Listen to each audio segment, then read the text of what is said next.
Chapter 2, June 1893. My father was made of magic.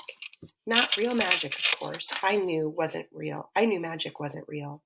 But if it ever might have been, then it was inside my father's quick hands and lively voice. He was born with tricks and effects and talent to share them with others, delighting audiences wherever he traveled. How I wished I could be more like him, bold and adventurous, always ready with a joke or a story. Instead, I was the girl who ducked into the shadows when we had visitors, the girl who watched life from afar but rarely participated, the girl who wanted to be more than she was but knew such a thing would be the kind of magic even my father couldn't achieve. Mama's magic was different. Since Papa's work took him away so often, she found ways to fill our home with the smells of fried sweetbread, with the music she sang as we worked the garden, and with her tender goodnight kisses on my cheek.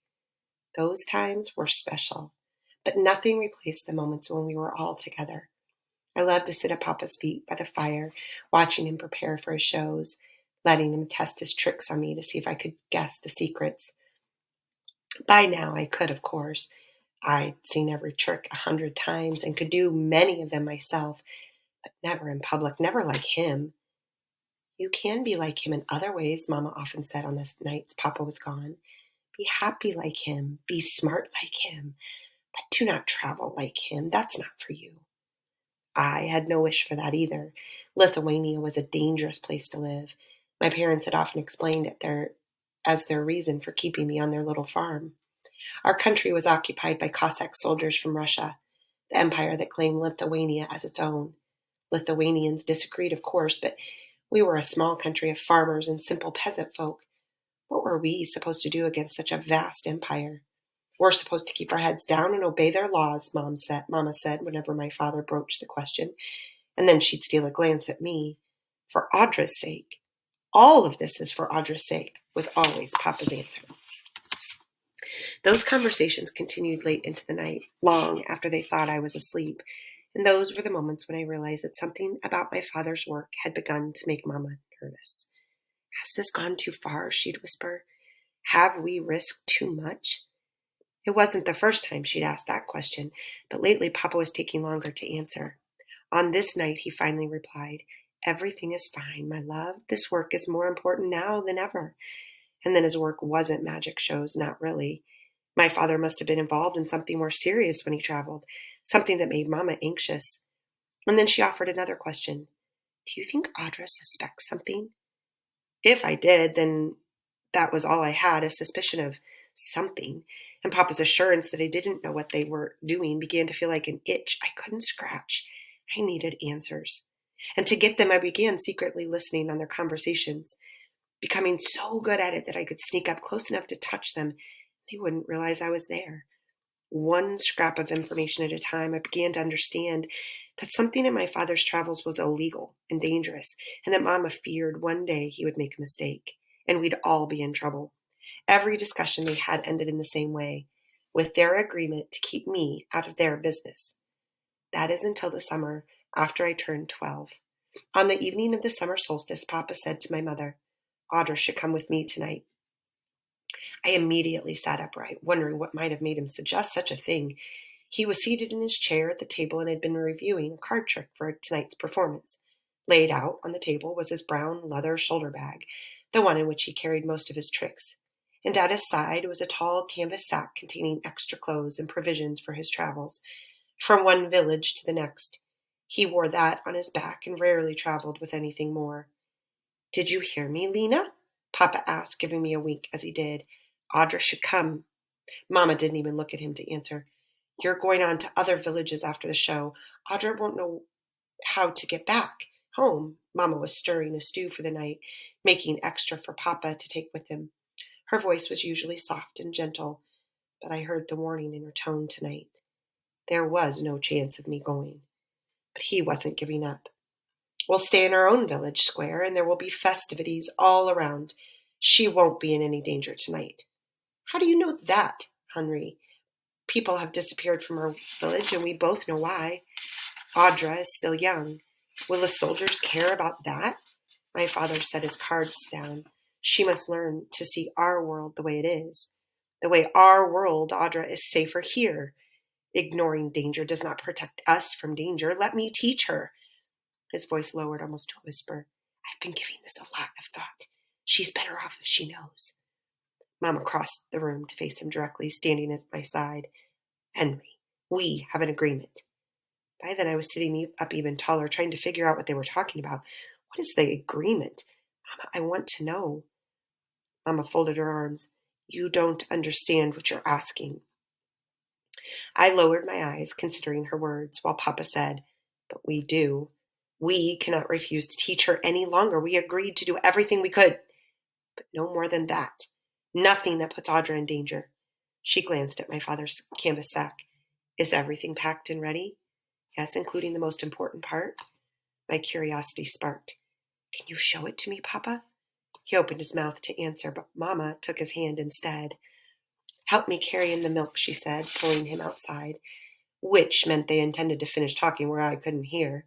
I hated when they did that, when they made it obvious how little they trusted me with their most serious conversations. If they couldn't trust me, then I figured there was no need to be trustworthy. Papa was carrying something away from here in secret, and I had to find out what it was. And as soon as the back door swung shut, I tried to lift his bag. But it was too heavy. I could barely make it budge. I unbuttoned the top and wondered why. Nothing I saw should have made it so heavy. There were only clothes and blankets and a few tin pans for cooking. What was beneath all of it? I started to dig deeper into the bag, but everything was stuffed in tight, making it difficult to maneuver around. I wanted to get to the bottom of the bag, but my parents' voices were getting louder, coming closer. I had just buttoned up the top when Mama walked into the house, picked up her spoon, and began stirring the pot of stew again. And after a long sigh, she said, I suppose the midsummer festivities only come once a year. If I go too, then Audra and I can return home together.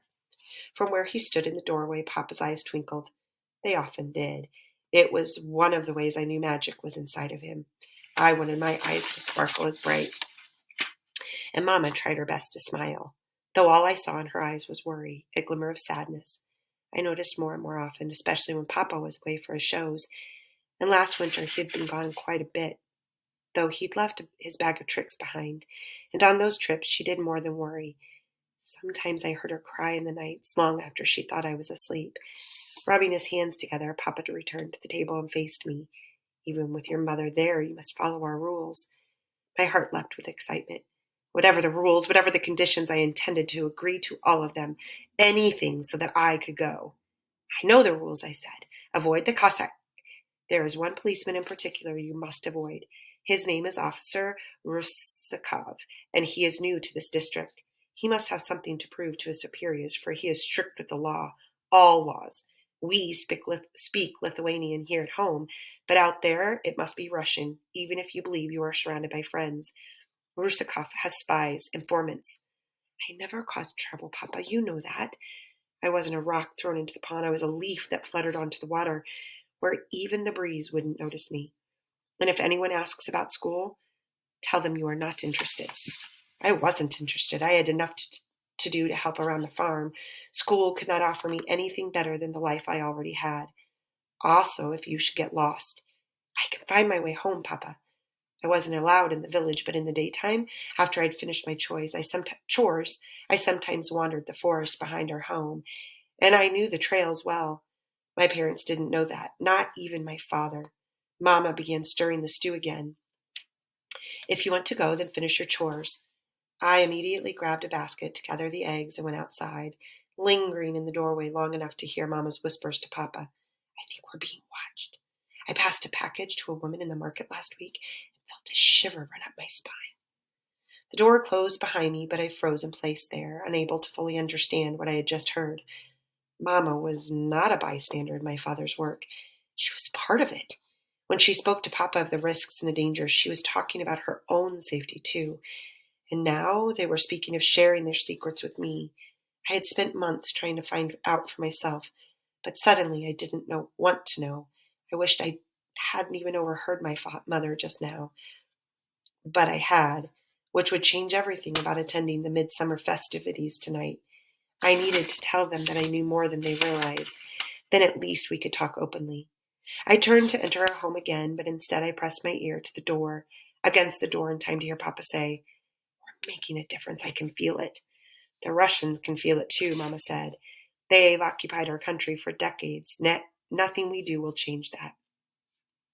At least they might acknowledge that this is our country. We are not Russians. We will never be Russians. Don't you see how important this is?" "I know it's important. That's the only reason I'm coming along tonight, to help with this delivery, and to be sure we're all safe by morning." "Audra can help," Papa said. "She's quiet, but she listens and watches. And she is smart." "She is not ready, Henry, because we haven't prepared her. Let me teach her. Let me show her all there is to know."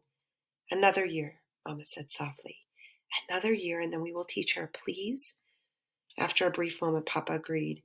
Another year, then whispered his love to Mama, and at least for the moment, everything became right again in my world. Tonight would be better if they believed their secrets belonged only to them. I would tell them tomorrow, and we could enjoy this evening. Mama had described the festivities to me every year, but this was the first time I'd been allowed to go. This night, the 23rd of June, was the shortest night of the year and was said to be a night of magic. Herbs gathered from the meadows on this night would have special healing powers, and the grasses could be woven into wreaths that could predict the future husband of the girl who wore it on her head. I knew such things were nonsense, an entirely different kind of magic from my father's, but that didn't matter. I was so excited to go that my parents' secrets became pushed to the back of my mind. They were too serious for such a beautiful day. I was saving all of that for tomorrow, after the festivities. After supper, I went to my room to change into my finest clothes, a white linen skirt and blouse with a green vest and matching plaid apron, finishing off with a white woven sash around my waist. And then I rebraided my hair, careful to brush out the long blonde strands first so they'd be neat and shiny in the moonlight. I wanted everything to go perfectly tonight, which was why, when I emerged from the room and saw a basket of wet laundry, I offered to hang it for Mama so that she could get ready. I walked out the rear door with the basket in my arms. The clothesline was at the back of our house, but enough to the side that I had a wide view of the land around us. I began hanging the clothes, starting with a long bed sheet, then took some effort to get over the strings. And as I bent down for a towel, my breath caught in my throat. At least 10 soldiers on horseback were riding up the gently sloped hill toward our home. They wore blue uniforms with red bands on their caps and shoulders and 2 columns of gold buttons down their fronts. Each man carried a rifle, and many appeared armed in other ways. They were only 2 or 3 minutes away, and I had no idea what to do. This is what my parents had warned me about for all these years. The Cossack soldiers were here, and that could only mean trouble.